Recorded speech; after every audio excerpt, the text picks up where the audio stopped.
Oke, guys, welcome back.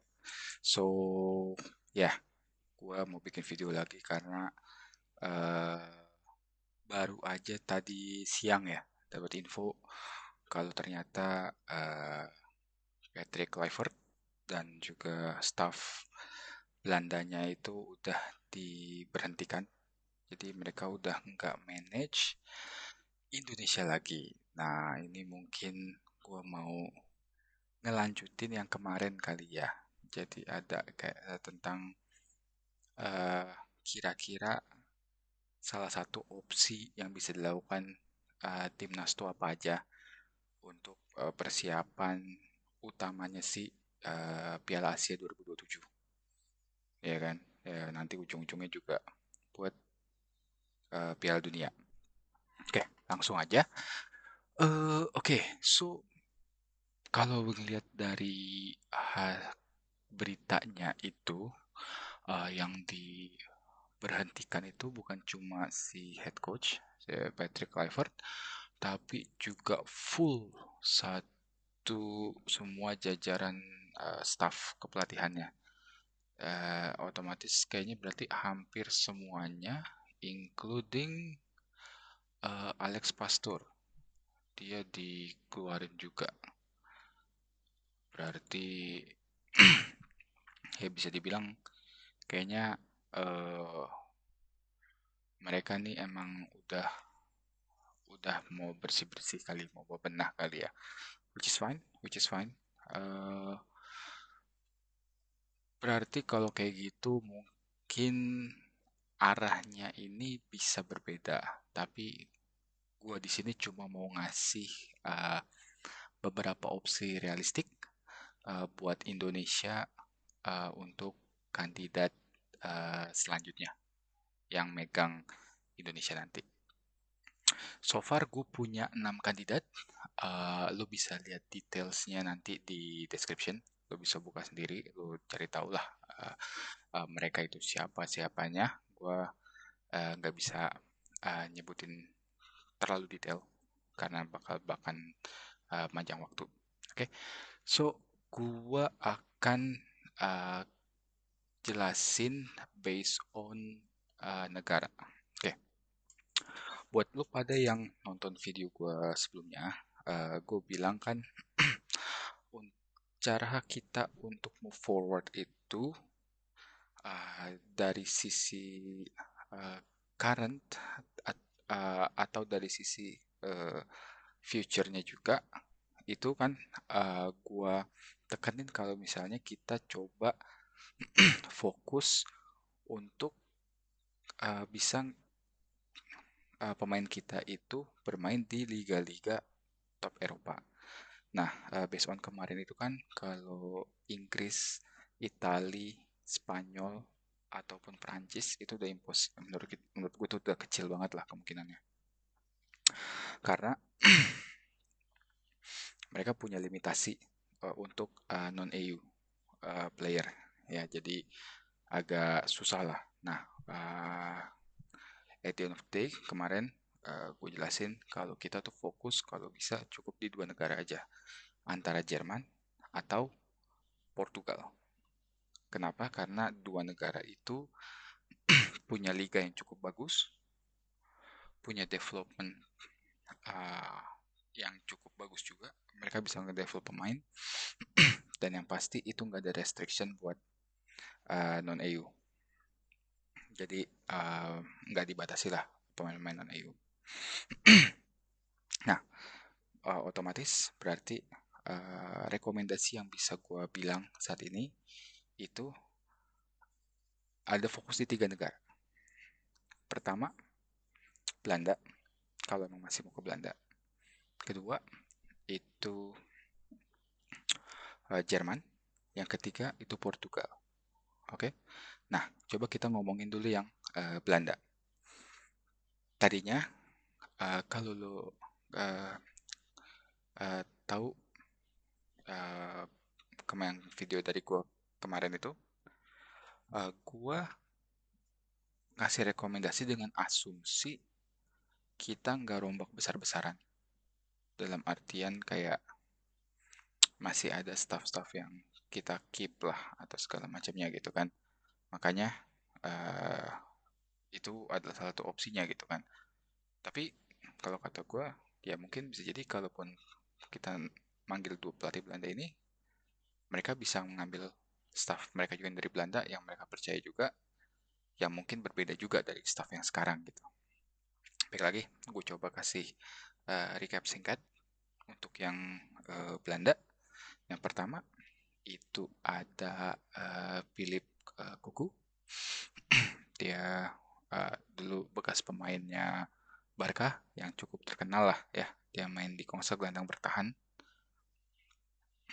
main di gelandang bertahan. Terus dia juga sempat jadi manajer PSV itu yang cukup cemerlang, di mana dia bisa menang 3 gelar Eredivisie secara beruntun, 14, 15, 15, 16. Oh sama, satu lagi 17, 18. Enggak beruntun. Jadi uh, back to back sama satu trofi lagi. Itu. Dan saat ini juga dia itu lagi nggak ada pekerjaan, ya kan? Jadi mungkin kalau kita approach nggak sesusah kita approach pelatih-pelatih yang sekarang udah punya kerjaan lah, ya kan? Cuma jujur, emang kalau dilihat itu 3 tim terakhir yang dia pegang, kayak Fenerbahce, Derby County, sama Vitesse, itu nggak bagus-bagus amat. Jadi secara win percentage rate-nya itu di bawah 30% sekitar 30% lah. Jadi mungkin dia kurang begitu bagus resumenya. Tapi baik lagi, kalau misalnya kita emang targetnya mau Belanda dan tujuan utamanya untuk uh, men-scouting potensi-potensi pemain diaspora selanjutnya, ya bisa aja gunain si Philip Koku ini. Secara resume dia pernah punya megang PSV, juara Eredivisie 3 kali, seenggaknya resume jauh lebih baik lah dibanding Kluivert kemarin gitu. Nah, yang kedua itu ada namanya uh, John van Schip. John van Schip, ya, tuh. Dia juga dari Belanda. Dia former pemain Ajax. Posisinya kalau nggak salah di winger dia itu. Terus untuk manajer dia jauh lebih punya banyak pengalaman lah. Dia pernah ke Australia, megang Melbourne, terus juga megang Ajax juga sebentar, dan untuk timnasnya juga dia pernah megang Yunani. Nah, kalau untuk dari rekornya sendiri tuh emang sebenarnya lumayan, masih secara win rate percentage-nya tuh jauh lebih baik lah dibanding siapa Philip Koku. Kalau based on ini ya, resume terakhirnya lah gitu, kayak 3-4 tim terakhir yang dia pegang kayak Ajax, Yunani, terus Melbourne, itu semua di atas 35%, kayak hampir 40% semua lah, bahkan hampir 50% gitu. Jadi kalau kata gue sih ini juga cukup menjanjikan kalau misalnya kita pengen fokusnya itu ngambil pelatih Belanda lagi. Nah, itu aja sih kalau recap singkat kalau misalnya pengen ngambil Belanda. Nah, sekarang mungkin uh, kita fokusin yang 4 rekomendasi yang lain. Jadi 2 dari Jerman, 2 dari Portugal. Nah, uh, kenapa gue bilang Jerman atau Portugal itu bagus? Kayak yang tadi gue bilang, uh, uh, kalau lu pada uh, pahamin nih, kita kemarin sama Sinteyong, terus sama Kluivert, itu ada 2 perbedaan mencolok nih. Kalau STY itu dia itu ngebantu pemain-pemain Indonesia untuk bisa berkarir keluar. Kayak kemarin kan ada beberapa tuh yang si Asnawi lah dapat di Korea, terus juga si Arhan di Jepang segala macamnya gitu kan. Nah, nah kalau misalnya Clivert kemarin itu fokusnya itu dia narik calon-calon diaspora untuk main ke Indo gitu supaya mereka tertarik untuk bermain di Indo. Akhirnya cukup banyak tuh pemain yang di naturalisasi segala macamnya gitu kan. Nah, menurut gua uh, udah waktunya kita mencoba untuk combine itu, ya kan? Untuk narik pemain diaspora, menurut gue sih sekarang kita udah nggak butuh nama-nama besar pemain Belanda, ya. Jadi kalau kata gue tuh selama kayak 8 bulan hampir setahun lah, itu harusnya PSSI itu kayak udah punya network di Eropa lah, di Belanda untuk uh, ngobrolin mau apa untuk approach sama potensi-potensi pemain yang bisa ataupun mau untuk bermain buat Indonesia. Kalau misalnya itu udah, kalau misalnya emang kalau kalau menurut gua ya itu sih udah nempel tuh networknya tuh. Nah sekarang kita fokus ke yang kita fokusin untuk ngebuka lagi pintu supaya pemain Indonesia nih yang di Indonesia nih itu dapat pintu untuk main di luar kayak waktu Sintayong dulu. Nah, kesempatan main di luarnya itu kemana? Bisa ke Jerman atau ke Portugal. Itu yang menurut gua emang benar-benar dibutuhkan Indonesia saat ini. Karena at the end of the day, namanya sepak bola kan, kita harus regenerasi. Kalau kita nggak regenerasi, pakai pemain itu aja, ya ujung-ujungnya pasti dari so much you can do lah. Pasti uh, kalau di olahraga tuh kita father's time ya, kayak namanya usia tuh pasti akan uh, nunjukin segalanya gitu. Sebagus apapun lu, kalau usia lu udah cukup tua, lu akan performa lu akan turun gitu. Nah, waktu pas kemarin dipegang Clivert itu tuh kemarin sempat nggak ada, meskipun sebenarnya ekspektasi kayak bisa kali kalau misalnya kayak Clivert atau asisten apa yang megang U23 atau U20 coba rekomendasiin pemain-pemain yang muda Indonesia untuk dapat trial di klub-klub di Belanda gitu kan. Gue nggak tahu itu dijalin apa enggak. Yang gue tahu sih nggak ada beritanya. Jadi ya mungkin ini akan cukup bagus lah kalau misalnya kita bisa mengarahkan ke sana. Oke, okay? Ya langsung aja. Salah satu yang gua rekomendasiin pertama itu namanya Bernd Stork. Itu dia pelatih Jerman.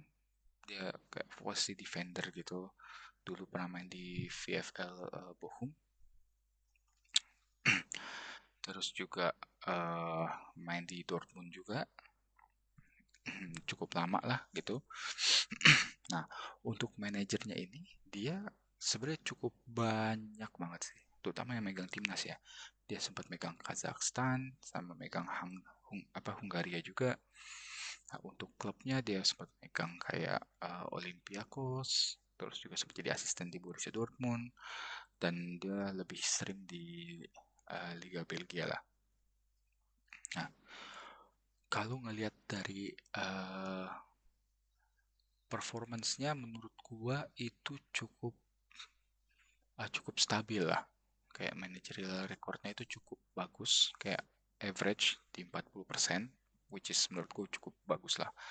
Dan ketika megang timnas itu ya apa range 40% tuh udah cukup bagus kok kata gua sih ya gitu.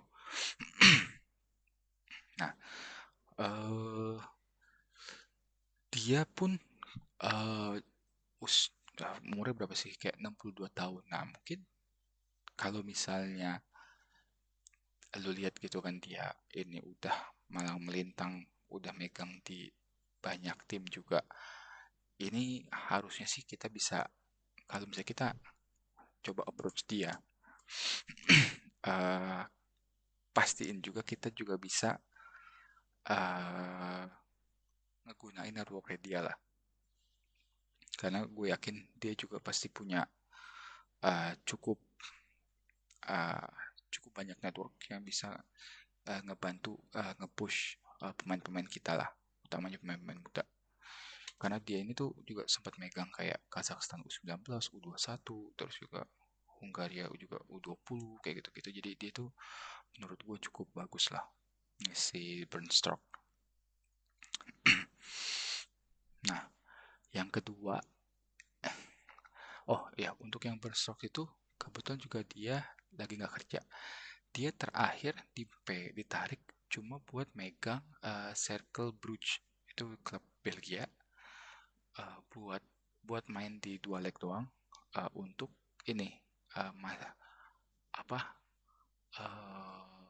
buat nge-battle relegation, kayak biar supaya nggak degradasi lawan timnya itu. Dan dia megang main dua kali menang maksudnya itu. Dan abis itu udah dia nggak ngelatih lagi, which is gila kan kalau misalnya gue bilang. Dengan pressure seperti itu lumayan gacor juga. Nah jadi kayaknya itu cukup kandidat yang cukup bagus. Yang kedua ini namanya Sandro Schwarz. eh Dia itu sekarang lagi ngelatih MLS, New York Red Bulls. Dia dulunya pemain itu malang melintang di Mainz. Untuk timnya tuh dia sempat megang kayak Hertha Berlin, terus Dinamo Moskow, Mainz, and so on gitulah. Kalau kita bicara rekor secara average, dia nggak sebagus Bernstorff, tapi dari usianya sih sebenarnya cukup muda ya. Jadi mungkin kalau kita pengen yang jangka panjang, dia itu usia masih 46 tahun. Jadi kalau misalnya pengen jangka panjang, ini harusnya sih bagus banget sih. Cukup berpotensi lah kalau kita pengen pakai pelatih Jerman ini. Cuma saat ini dia masih megang klub MLS. Gue nggak tahu mau apa enggak sih Santos Schwarz ini kalau ditawarin ngelatih tim sehebat Indonesia gitu. Itu paling yang dua pemain rekomendasi yang bisa gue bilang di buat Jerman. Oke, selanjutnya mungkin kita bisa ke Portugal. Nah, kalau Portugal itu, oke, gue punya eh, dua rekomendasi juga. Yang pertama itu ada namanya Carlos Carvalhal. Carvalhal, ya, dia dulu former defender lah, main di center back.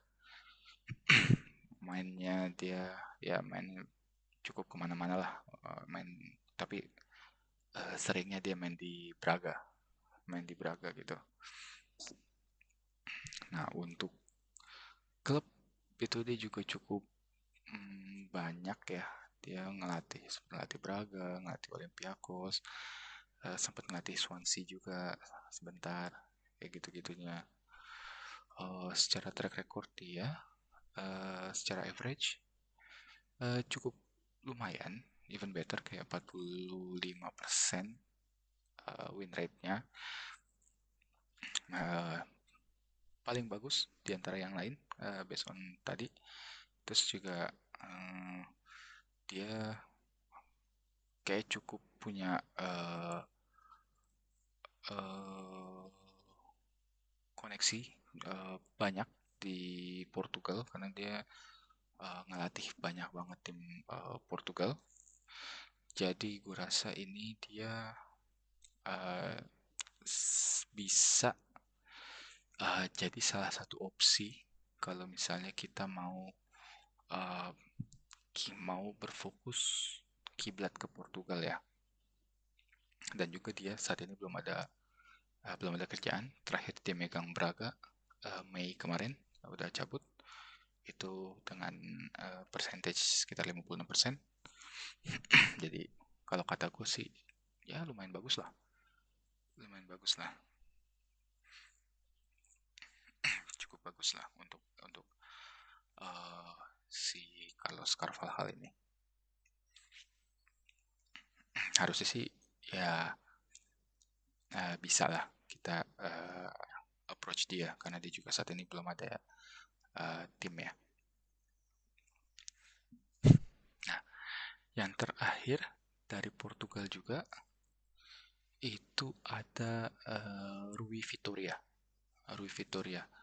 Kalau lu tahu dia sempat megang Al Nassr di 19 sampai 20. Nah, itu dia tuh. Nah, dia juga sempat megang Benfica, terus terakhir tuh Panathinaikos juga. Itu dia juga sempat megang.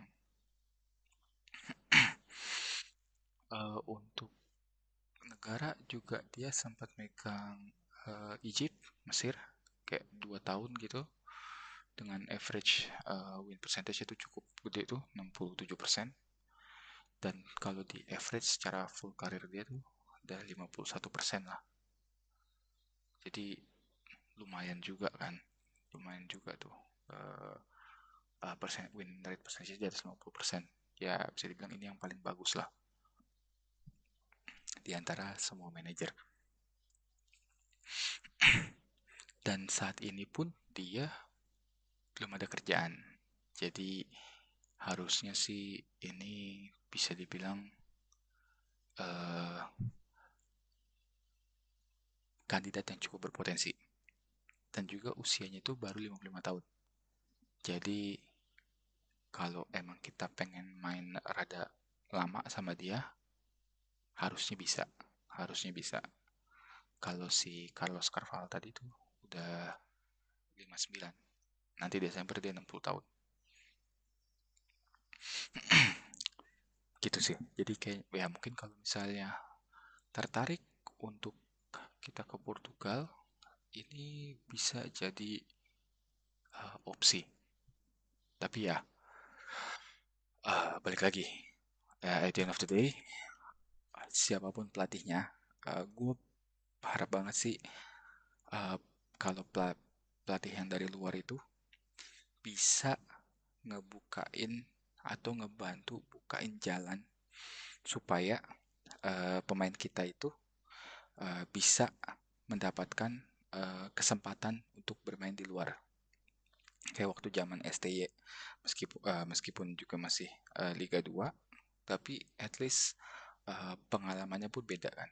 Nah, aku harap sih ke manajer yang baru nanti juga bisa ngasih hal itu ke timnas kita. Ya supaya kan nanti yang U20-nya, U17-nya itu dapat ketertarikan dari uh,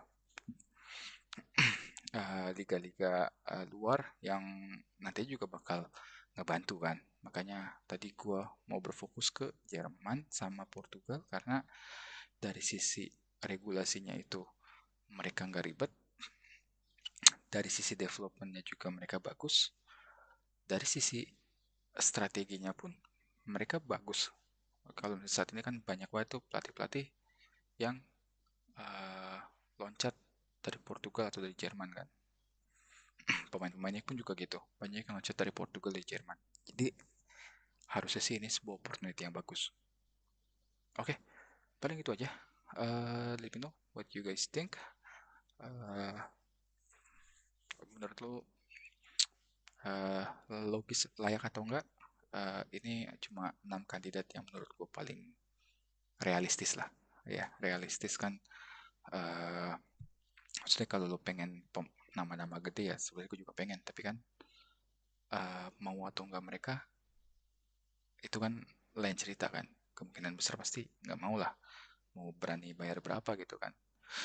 Nah, jadi cuma 6 pemain aja yang cukup realistis dan 6 manajer dan ya let me know lo pilih dan stay di Belanda atau ke Jerman atau ke Portugal atau lo lebih prefer kita berkiblat ke tempat lain atau mungkin balik ke Korea misalnya gitu ya.